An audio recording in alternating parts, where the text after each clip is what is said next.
Delo hill থেকে বেরিয়ে গেলাম। বেরিয়ে আসার পরে গেলাম মনেস্ট্রি। মনেস্ট্রি থেকে আবার চলে আসলাম বজরংবলীর মন্দিরে। বজরংবলীর মন্দির, ওই যে পিছনে দেখতে পাচ্ছ বজরংবলীর মন্দির, অনেকটা উঁচুতে।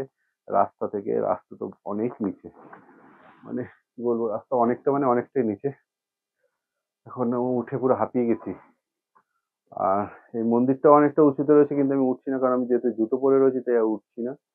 আর এই মূর্তিটা কম করে 25-30 ফুটের মূর্তি হবে। আমার আইডিয়া নেই যতটা, কিন্তু হবে।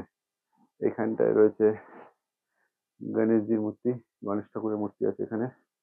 আর ঠিক এইখানটায় ওঠার আগে রয়েছে রয়েছে হনুমানজি, রাম লক্ষ্মণ সীতা সব আছে। প্রসাদ খেতে ইচ্ছা করছে, নিয়েই নি প্রসাদ। ঠাকুরের প্রসাদ, ঠাকুরের প্রসাদ বলে কথা, টিকার দেওয়া, কাউকে না বলেই নিয়ে নিলাম প্রসাদ। প্রসাদ তুলে খাচ্ছি ঠান্ডায়। আপেল খাচ্ছি বলেছে, ফ্রিজ থেকে বের করে আপেলটা খাচ্ছি, দারুণ লাগছিল। হম, এখানে কেউ নেই, ঠাকুরের প্রসাদ না বলেই নিয়ে খেয়ে নিলাম। কলা রয়েছে, একটু বাদে কলাও খেয়ে নেবো, খালি পেটে ফল খাচ্ছি।